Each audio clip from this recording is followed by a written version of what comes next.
African-American CEO of the Center for Public Integrity, who will share some important insights from her first year as a first. And she'll be joined by our own, INN's own Sarah Shariari for this enlightening conversation. With that, I'd like to turn it over to Susan and Sarah.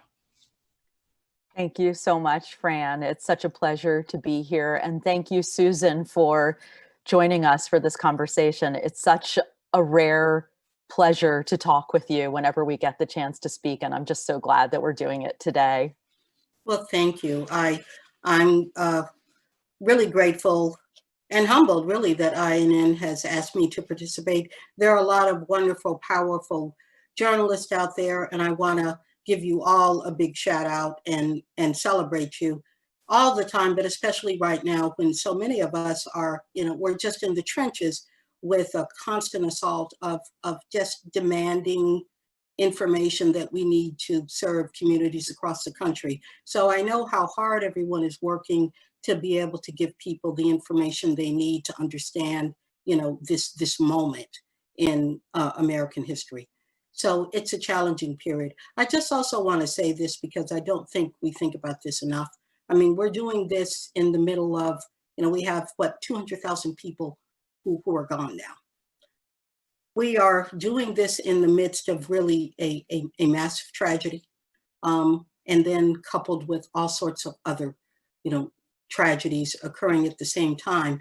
And doing this work and staying clear and focused on, what our goals are is extremely challenging. But I also know too that all of us in different ways are experiencing some form of loss, and we need to recognize that people are working with those issues and working in communities where there's tremendous devastation.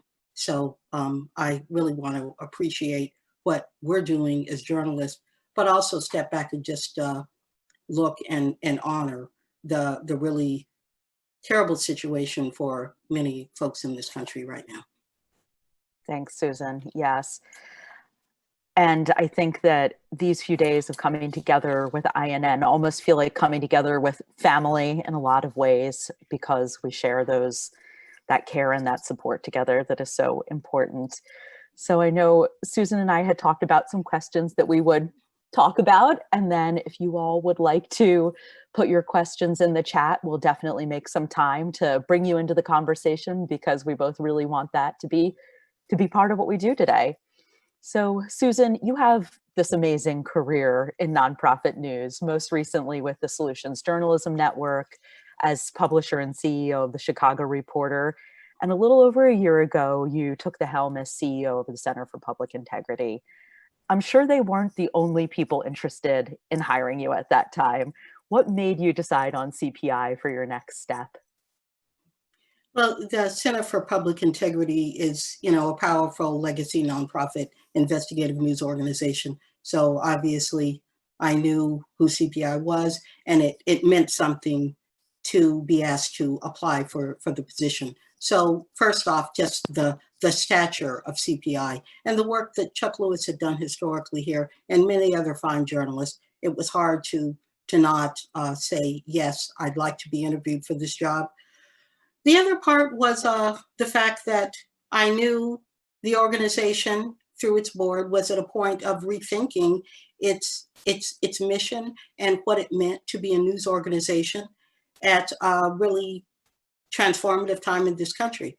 I like to say that, we are dealing with radical demographic shifts, with disinformation, and with an increased public disaffection with institutions. I mean, there's a high level of skepticism about authoritative voices and institutional voices. All these things were happening, and CPI's board had the understanding that they needed to really think about, okay, what does this mean in terms of the direction of the organization and its values and strategic goals? So that there was this level of thinking was also impressive. But also, those are all very real and true things, but now I'm going to get to the real, as I call it, which is just this. For me, it was this incredible opportunity to look at, wait a minute, if they're thinking about strategic change and they want to figure out, okay, how can we be more connected with the now? It's a wonderful opportunity, for me as someone who has always said, how can we interrogate the norms of journalism? It was a wonderful opportunity to step into a leadership position where I would be able to work toward creating this other thing, the thing that I think we needed it yesterday. So I'm not talking about everything that has happened since George Floyd and Breonna Taylor. We have needed this for a long time, and it was creating this national news organization that is investigative, that really speaks to a multicultural, multiracial America. We are at that point where, and we've been here, but we're really at a point now where we have to get this future figured out because the future has arrived. And so for me, the opportunity to step into this position was a chance to really grapple with what a news organization that serves America now and will serve it in the future could look like. That's an ongoing proposition, but I'm like, wait a minute. I raise my hand, they're interested in talking to me. Oh, hell yeah, I'm gonna step into this space and see what could be done here. I really appreciate that you talked about some of those norms that need to be interrogated. I feel like journalism is good at interrogating a lot of things, a lot of powers, but sometimes not so good at interrogating itself. What are some of those elements that you really want to interrogate and maybe change, even if they are some of the most closely held ideals?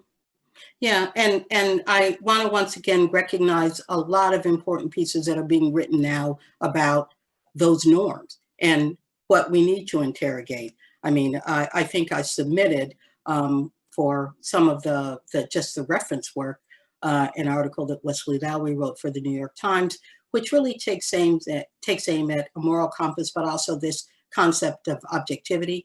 The other day, Ron Nixon had an article on the website for Neiman Reports that talks about the importance of having decision makers who, are people of color. There are a lot of different ways that we're beginning to approach and interrogate these norms. So I'm going to step back and I'm going to try not to put my little history professor hat on, but I've been thinking a lot about this. When you go back and you look at the evolution of some of the journalistic norms, how we source, who's a credible source, so much of this is intertwined with commercial evolution of journalism, right? When we go back and think about it, it is not always, many of the norms we take for granted today didn't just come out of nowhere or out of some kind of Moses-like tablet. They evolved and developed in the context of commercial interest of journalism and defining the broadest possible audiences. When we go back and we look at these norms in a historical context, and in the commercial interest of journalism, it gives us some grounding to be able to say, wait a minute, it's not this way because it must be, has to be, or was somehow written in stone. It's this way because of a particular set of commercial interest and choices. So as the country evolves and changes, and technology evolves and changes, that means that we should be interrogating how we define audiences, how we center conversations in audiences. One very simple example, once again, comes from another piece in Neiman Reports. If the center is that the default audience is, name a fictional, white person in the Midwest, that's a default choice that is deeply rooted in bias. And that's not something that we have to accept as a norm. In the same way as we've gone back and forth in determining these issues around policing. So right now we're dealing with a major issue in saying that if we accept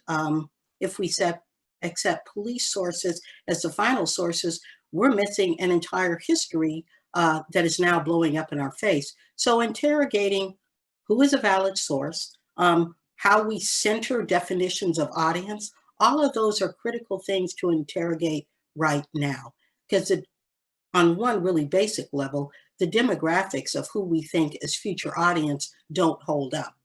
Now, I want to say this last thing because I think it's important. A lot of times you know, we can have the growth of news platforms, but these platforms may not really be about serving communities that have not been covered.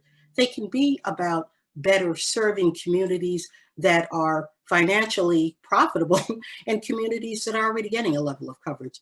So I think as we also interrogate norms and what we're doing with the proliferation of new nonprofit journalism organizations, we also need to think about what audiences as part of our new, you know, our America Now are not being served. And to me, that's a really fundamental issue that we need to interrogate, who we center as the audience for news and information. Yes, thank you. And we're talking so much about change today. And we've spoken about how you came to CPI sort of as a change agent, someone who was there to make change, and how change is hard and it takes a lot of work at a lot of different levels. I think there are a lot of news organizations looking for change now, both internally and in the coverage they do. I think that's something a lot of people of color hired into leadership positions are thinking about now. Are there questions that you asked before taking on the role of change agent, or questions you wished you had asked? Sure. You know, always in every job I've had, I think about that.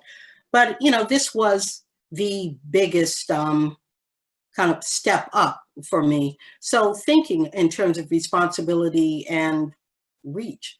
So sure, there were questions I asked, and then there are questions I didn't ask. So I want to start by saying the $1 million question for me is always this, because here I am, you know, I'm a Black woman, and I got my locks. So I think you could visually say, wow, she looks like change.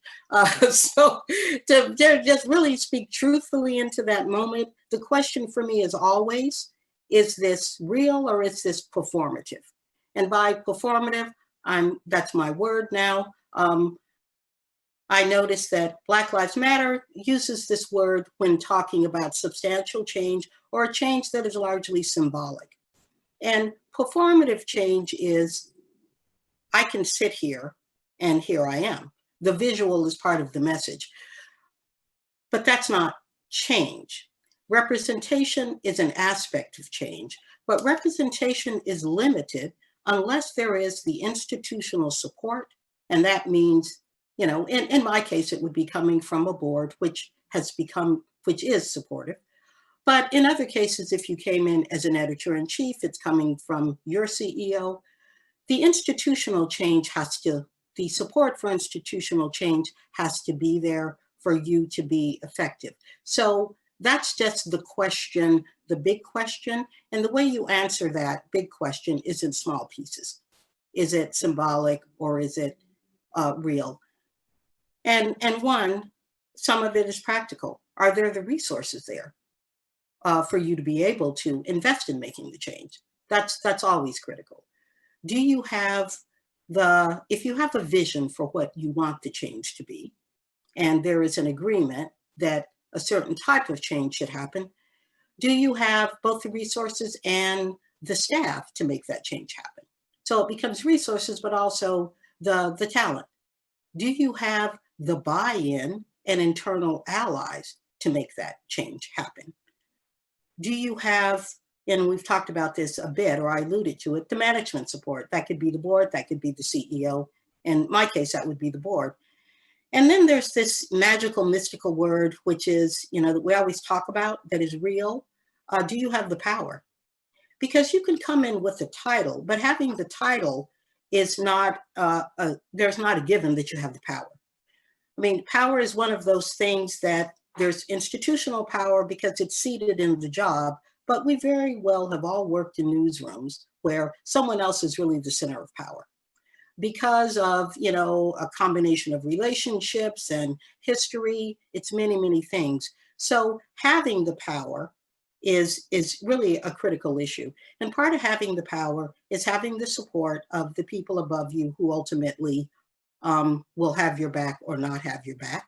And it's being very clear that you have a line of authority that allows you to say no or say yes to what you want. those are really critical things to think about. I've never gone into any job without thinking about those at a certain level, but I think the more complex your position, the more you begin to really think about, well, wait a minute. What are who are my allies, especially if you're coming in from the outside? Who has power in the organization now? How does that align with my vision and my goals for the organization? These are important things to think about. But if I had to take anything on that list and say, here's number one, the number one is, do I have the authority? If you don't have a line of command as opposed to a chain of command, a line of command where you could get things done with just the pure authority of your position, you got to question that. That's where I come to a point of what is performative, and what is actually real. And that's not even beginning to address the more complicated question of how are you going to use the power? You got to grab the power. You're given some, but you got to grab the rest. And a lot of it is fighting for it. And then how are you going to wield the power you have? That's a whole separate question. So I'm going to sit on that. But power is really an important thing, and authority, when you walk in the door. Once you walk in that door and you know that change is what you're there to do, there's a lot of different ways to go about starting change. I think some people think, well, we just put in a new leadership and they'll, quote, shake it up. And once we agitate the organization, change will somehow cascade from that.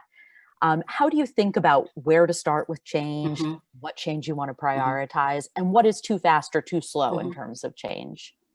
Well, as a CEO, I'm going to say something that may not be in the CEO book, but when I walked into CPI, there was union negotiations were underway, and that is a powerful symbol of there is going to be a culture change. So the culture change, to the extent that there are already people who were organizing, and I had to step into the space of negotiating, there was already a change underway. So in a sense, the momentum was there, and my job in some ways, I think, was to simply step into some of that and lean in, especially to those aspects that, I think do create a type of culture that is more inclusive and more equitable. And in our case, and I would say that of the union issues that are playing out, a big part of this is about transparency and inclusion. So those are values that I embrace and I support. So some of that culture change was already underway, and I stepped into the space and supported those elements, because those are really, really critical. But past that, let me just talk about a couple of things, in general. I mean, we know this, and it almost sounds like a cliche, but it cannot be overstated. When you step into an organization, and one of the issues must be, we've got to create a new culture. One, it's a collective process. And two, it is a process that's about listening. Now, I am, because I always know there's always eyes and ears. I'm not sitting here telling you I'm the sage on any of this, or that I got it right, because I'm sure I could be talked about on all of those points. But I will say that those are principles that I really strive to embrace in my own performance as a CEO. You have to listen.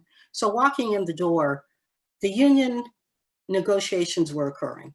Recentering that in a question of values and not a power struggle was central to having a culture change. So if we both agree on transparency and equity, let's negotiate around how to best achieve those values. You don't have to be in agreement, but if you start with the values framework, you're moving in a way that's meaningful and not just about, damn it, I'm the CEO. I was going to lose that anyway, just to get honest.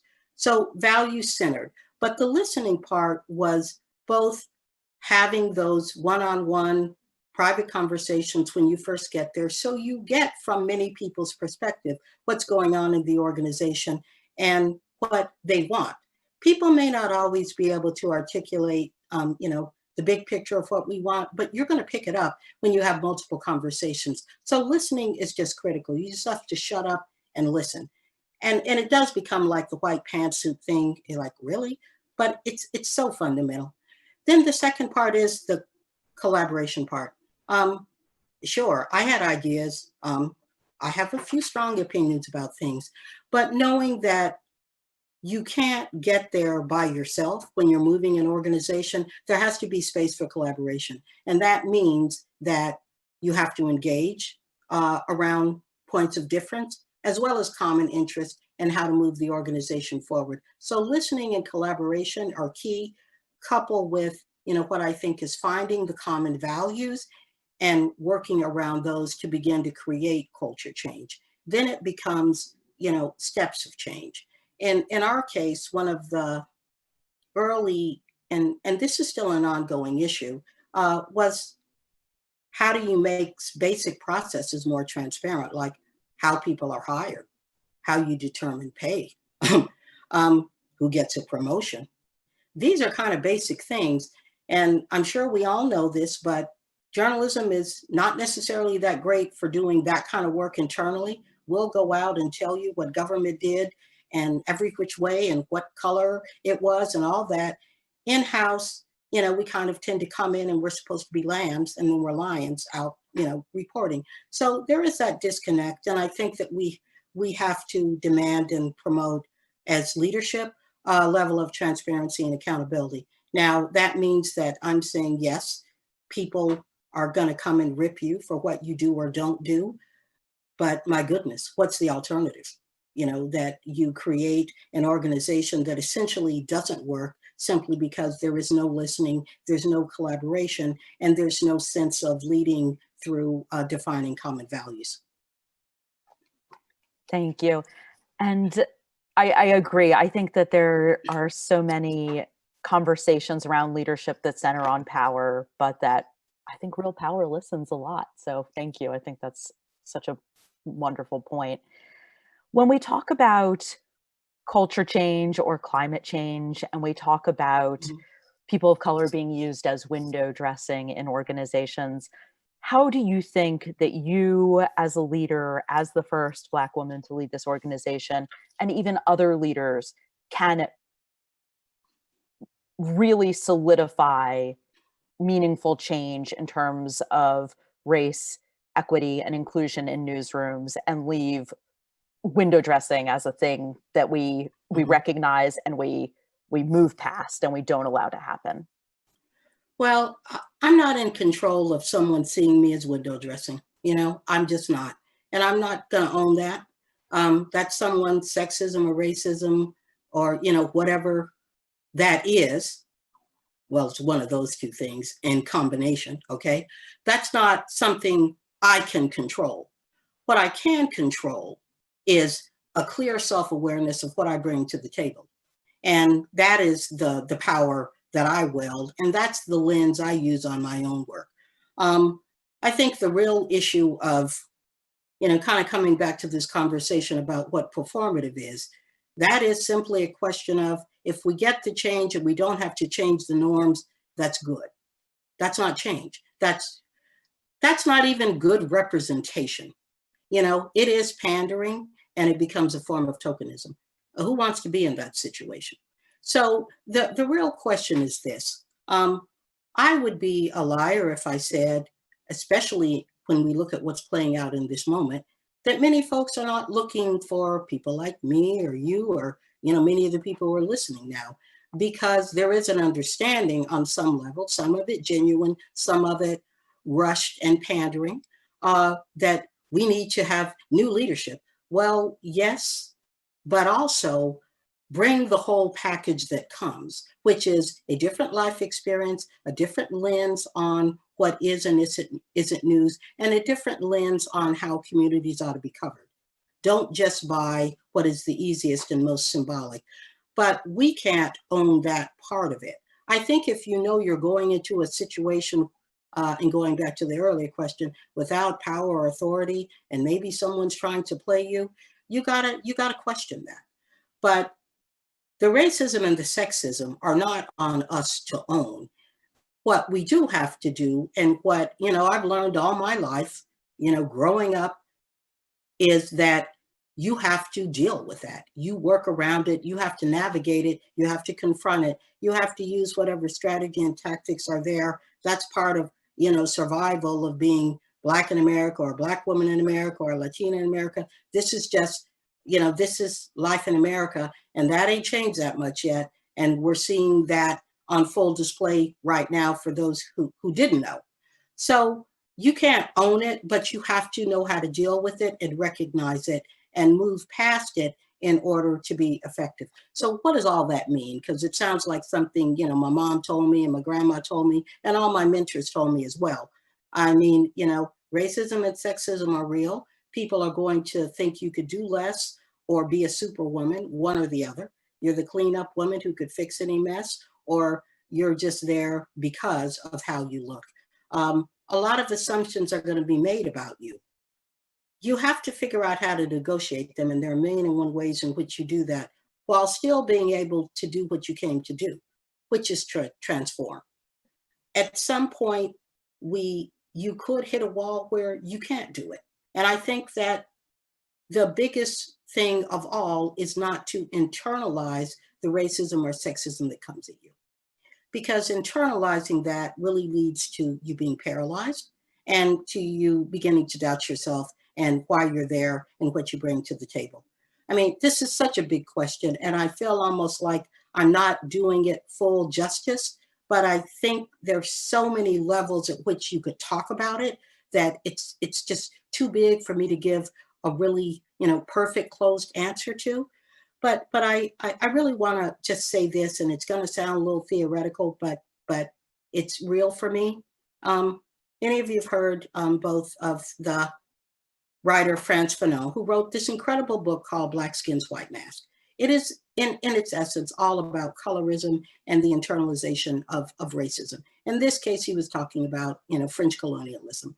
When something gets in your mind that you are only there for this reason, or you are less than based on, let's say a white patriarchal gaze, that is paralyzing. So much of the work that has to happen as you are assaulted daily by racism and sexism is having a very clear sense of self, and that constant working to, as I call it, liberate your own thinking, so you're not stuck by someone else's racist and sexist attitude toward what you're capable of doing. That's one level. The other part is actually engaging with other people in fighting that. Mental health and actually making change is a collective process. If we look at it as, I'm one individual CEO over here, you could forget about it.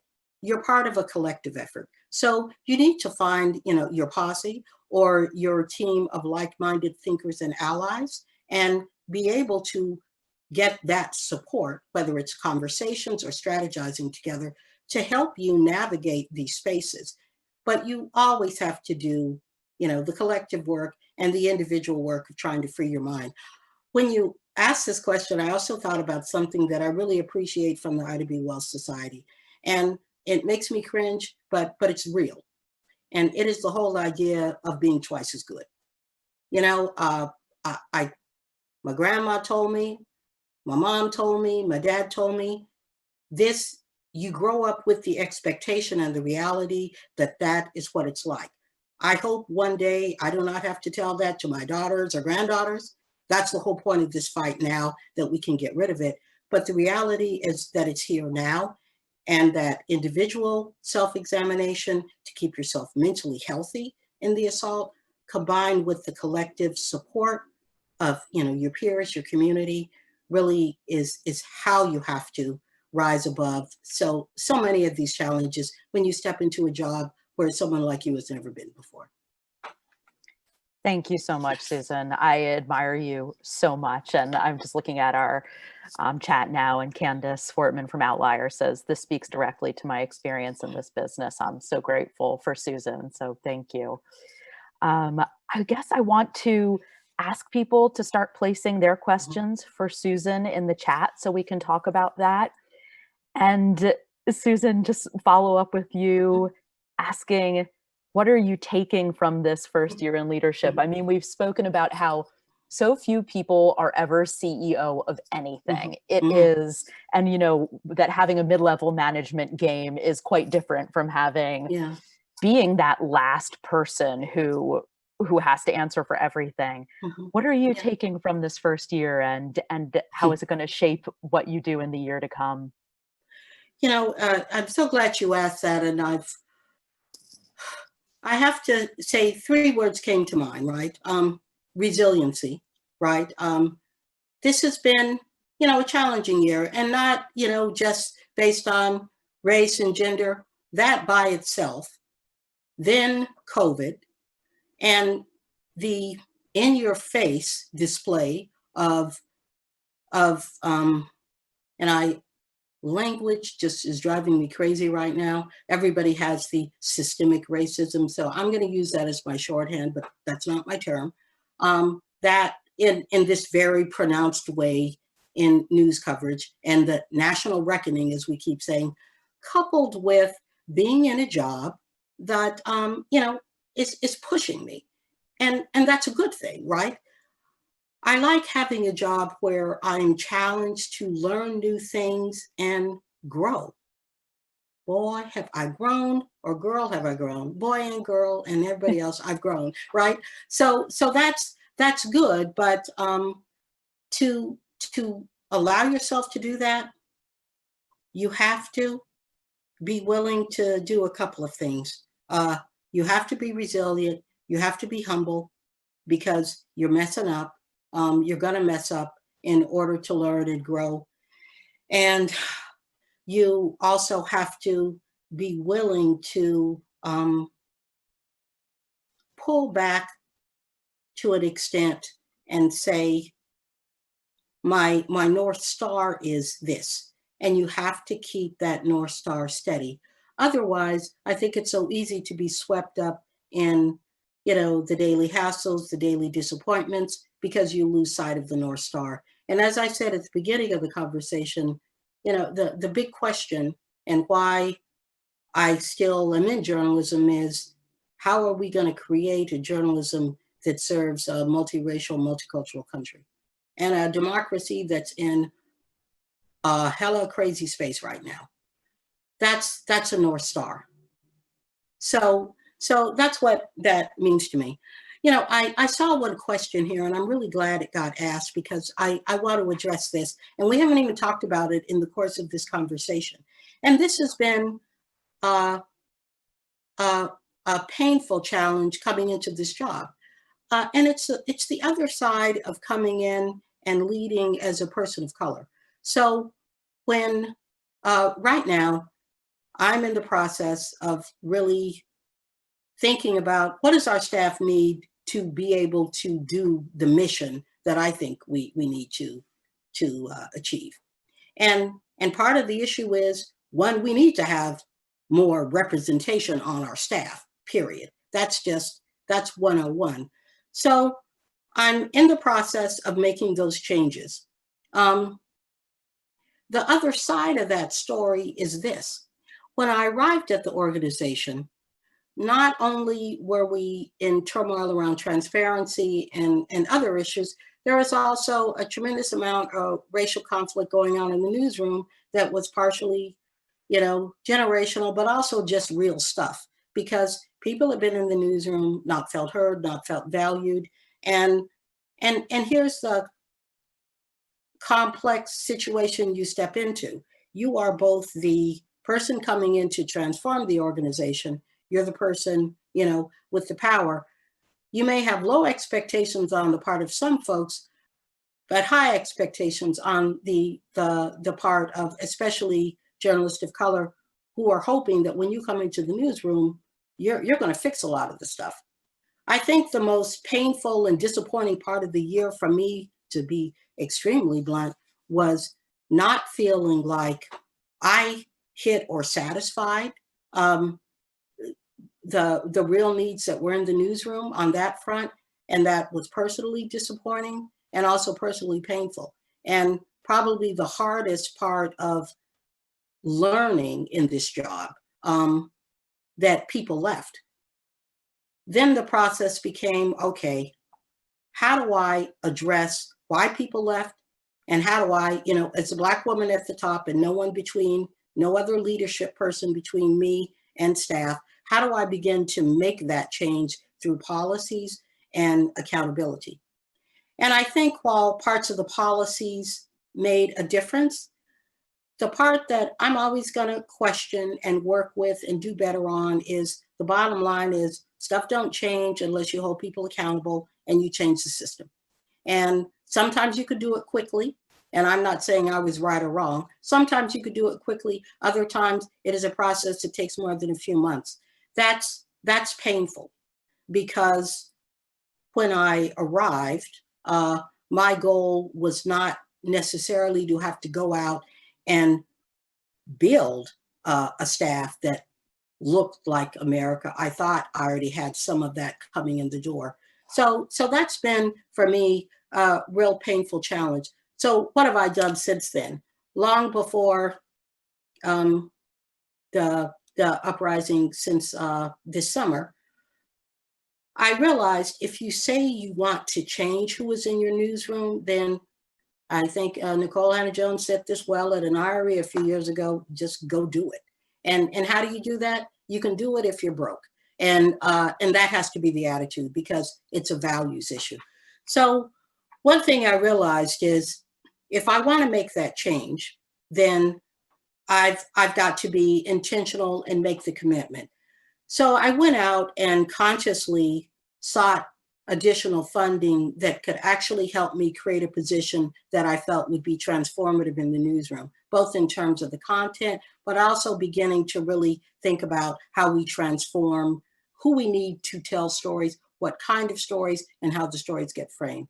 And I think that we all have that power in nonprofit journalism to really sit down and think as we're putting together our budgets. Budgets are essentially a statement of values. And even when you have 2 pennies, it's still a statement of values when you have 2 pennies or $8 million. And let me tell y'all now, I didn't come in with a gazillion pennies. We have a really smart board that created a great reserve fund. And, I love them for that because there's a reserve fund. The annual, having those revenue and expenses match every year is my mug to wrestle with. But even within that, you can have a values-driven process that allows you to hire. So this whole idea that you can't because you don't have any money, I'm just going to call foul on that. You can do it. A budget is, in its essence, a statement of your values. And if you look at it that way, you can rethink how you can achieve some of your goals. And I'm responding to a particular question that someone raised around, how you go about diversifying a newsroom. Thank you, Susan. We're about 5 minutes out from our close time, which I'm sure is a disappointment to all of us because we could talk all morning and possibly all day. I'm going to look through some more of the questions. We have somebody asking, what is your North Star? Mm-hmm. And we also have a question about how you take care of your mental health. Mm-hmm. Well, I'll start with the mental health. I'm lucky that I have sisters who are like, there's a wonderful Harriet Tubman Ride or Die t-shirt, and the t-shirt says, Harriet Tubman, the original Ride or Die chick. I mean, I don't know about the chick part, but I love the Ride or Die, right? And it is the sisterhood moment, right? So I have sisters, real and biological and otherwise, and some of them are actually on this part of this conversation. So I appreciate them, you know who you are, and I call them and I talk to them, and they're there. So that's really powerful. You have to have your circle of people you can be honest with and vulnerable with. I think vulnerable isn't a word you're supposed to use when you think about managing power, because ultimately that's what a CEO is supposed to do, use power. But vulnerability is very real, and it's not a gender thing. It's an honest thing to say.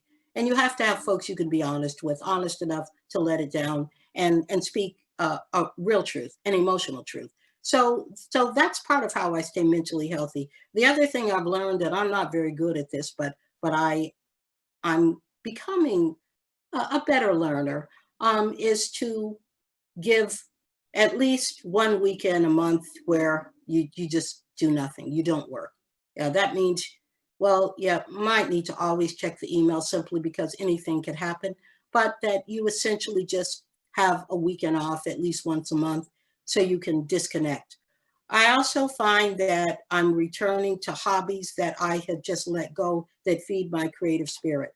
I used to drum. I haven't joined my drumming group again, but I'm getting back to that. And I've got nonfiction on the book stand. Writers I love, and on one of those weekends off, I just do a deep dive with, whoever it is, and enjoy some really good fiction. But the friendship, the sisterhood, and that's really been critical to maintaining a good sense of mental health. So on the other question had to do with Your North Star. Oh, Mhm. well, I like to say in the big picture way that the North Star is really the ongoing work I think we're all part of. How do we create news that serves, and I think City Bear uses this word that I love, equips and engages communities. And when I say communities, I mean, if I'm talking about a multicultural, multiracial America, I think that is the big North Star for all of us. For me, if I want to break that into a smaller piece for CPI in particular, it is really how can we align our work around around inequality. But when we talk about inequality, not just economic inequality, which we know income inequality has been a defining issue for a long time and trending for so long, but there's also this other issue, I mean, there is also with that continuing, the racial wealth gap. So you've got that, but there's also inequality when it comes to access to information. And there is at the center of all of this a really powerful role of government that we don't explore enough.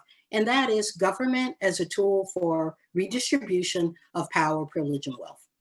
And when you think about really the role government has in mitigating inequities, that's a rich area that you could mine forever. And it's an area that doesn't matter if there is a President Trump, a President Biden, or President Harris or President Stacey Abrams. Those are deep structural things in our country and things that we could be investigating, for a long, long time. So for me, figuring out how to achieve that, that deep, meaningful work around inequality for our organization that is there's a big North Star, then there's that other North Star. Thank you so much for sharing your time with us, Susan Smith Richardson, CEO of the Center for Public Integrity. I think I speak for a lot of us when I say that you are a guiding star for so many people who are here listening to you today, and we just appreciate you immensely. Thank you for sharing your time with us. Well, thanks for asking me to be a part of the conversation. I want to thank everyone who's out there because there's so many people I've learned from. I'm humbled for you to say that about me, but I'm a big fan of so many people. I don't have time to name them all, but they've all inspired me. And I think together, a lot of folks are really working hard to recreate and reimagine what journalism can be and what it needs to be. So I'm saluting all the comrades on that front today too.